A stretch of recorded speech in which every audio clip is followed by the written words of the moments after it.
I mean, you can hate on me all you want to, but what can you possibly say to somebody that looks like Rambo pretty much with his shirt off? I remember people used to come up to me and be like, "That's your ex-boyfriend? Aren't you embarrassed? Aren't you ashamed?" If I walked in the door and seen myself, I'd probably grab my girl real quick. I never once had that feeling at all because I knew his story. I knew he came from like the depths of hell and addiction, got sober, and then became overnight superstar, famous on his own.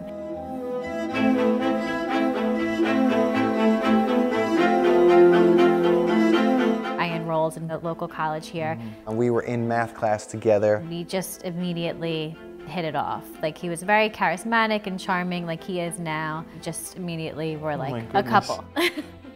In the beginning of our relationship, I was experimenting with lots of different substances because we had originally broke up around 3 years into my relationship because I had to go to rehab my first time. And I just was too young to fight that battle with him. So we parted ways, but there was never like animosity. It was like he had to clean his act up and just get it together. I didn't necessarily pay attention when I went to rehab. I didn't think I had a problem. And I got right back to being, you know, in my 20s, partying and having fun. I started doing fitness and underwear modeling for a number of months. On that road, I was noticed and recommended to do a casting for a show called America's Biggest Guido. That was the original groundwork for what we now know, which is Jersey Shore. This is the situation right here.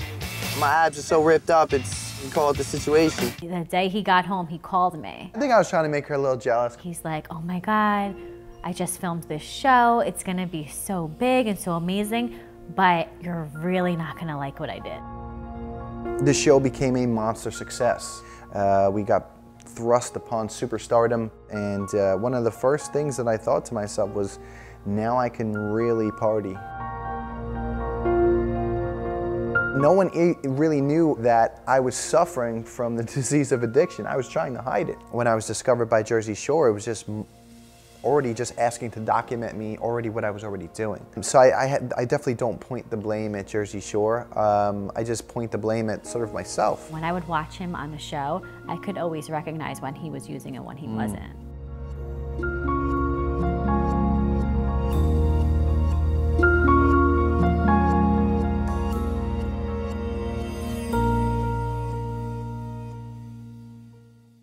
I was young and immature and careless, and then when you sprinkle in substance abuse, it eventually led me to be going to prison. I wasn't really making the best decisions, and I wasn't double checking accountants. I didn't know who was doing what, and eventually that's what you get.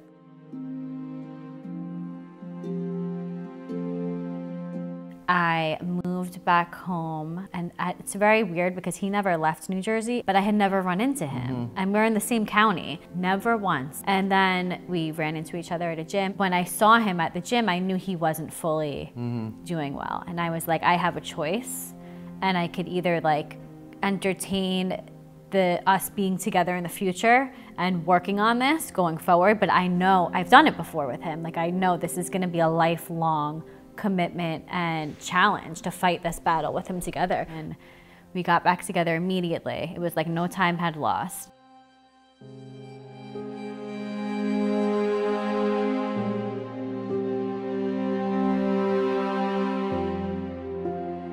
My younger brother, Christopher, he struggled with opiates. We didn't really know what was going on because he was away at school. Once our family figured out what was happening, we got him into treatment.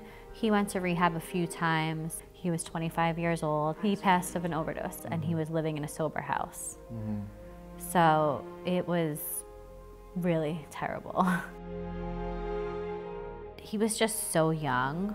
I feel like he didn't have the examples, but I wish that he had the time to see Mike today, because I feel like you would be such a role model to like pull yourself out from the depths of hell. But we're bringing the message today, and I'm sure he is proud of us that we're bringing the message. He's definitely proud. So that's why I said before when I saw him, so the second I did, it was just us against the world and figuring out him against his addiction. And it has been us against the world for a long time.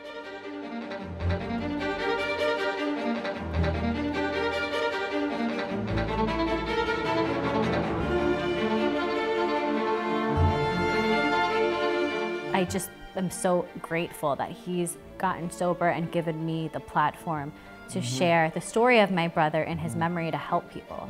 You pretty much helped save your soulmate, and we are bringing the message to millions of people, and that's God's purpose, to help others. That's what I felt. I felt that I was being dragged by a power bigger than me towards him. When I was in my 20s, I was just, you know, a sort of shell of myself. If you would have told me that you're 4 years clean and sober, married to your college sweetheart, being your best self and living your best life, I'd tell you that you're full of it. But I've experienced both ends of addiction. So my brother who had overdosed and Mike who has come out the other end. It's possible. And also showing anyone that's watching that the comeback is truly greater than the setback.